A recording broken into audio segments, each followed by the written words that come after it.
लालच करना बुरी बात है। हम सभी लालची राजा निडास की कहानी जानते हैं। उसके पास सोने की कमी नहीं थी, लेकिन सोना जितना बढ़ता वह और अधिक सोना चाहता। उसने सोने को खजाने में जमकर लिया था और हर रोज उसे गिना करता था। एक दिन जब वह सोना गिन रहा था तो एक अजनबी कहीं से आया और बोला, तुम मुझसे ऐसा कोई वरदान मांग सकते हो जो तुम्हें दुनिया में सबसे ज्यादा खुशी दे। राजा खुश हुआ और उसने कहा, मैं चाहता हूँ कि जिस चीज को छूऊं, वह सोना बन जाए। अजनबी ने राजा से पूछा, क्या तुम सचमुच यही चाहते हो?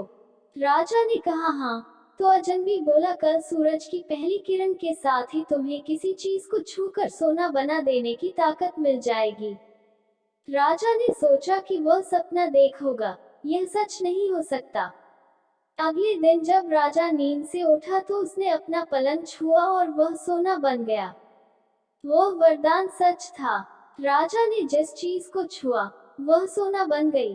उन्होंने खिड़की के बाहर देखा और अपनी नन्ही बच्ची को खेलते पाया। उसने अपनी बिटिया को यह अजूबा दिखाना चाहा और सोचा कि वह खुश होगी। लेकिन बगीचे में जाने से पहले उसने एक किताब पढ़ने की सोची। उसने जैसे ही उसे छुआ, वह सोने की बन गई। वह किताब को पढ़ न सका।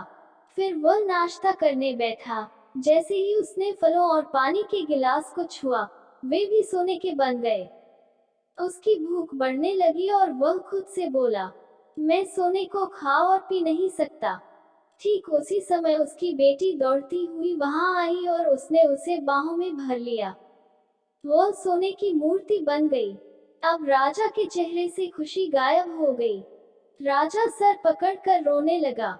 वह वरदान देने वाली अजनबी फिर आया और उसने राजा से पूछा कि क्या वह हर चीज को सोना बना देने की अपनी ताकत से खुश है। राजा ने बताया कि वह दुनिया के सबसे दुखी इंसान है।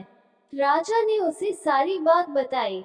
अजनबी ने पूछा, अब तुम क्या पसंद करोगे, अपना भोजन और प्यारी बिटिया या सोने के ढेर और बिटिया की सोने की मूर्ति? राजा ने गिड़गिड़ाकर माफी मांगी और कहा, मैं अपना सारा सोना छोड़ दूंगा, मेहरबानी करके मेरी बेटी मुझे लौटा दो क्योंकि उसके बिना मेरी हर चीज मूल्यहीन हो गई है। अजनबी ने राजा से कहा, तुम पहले से बुद्धिमान हो गए हो, और उसने अपने वरदान को वापस ले लिया।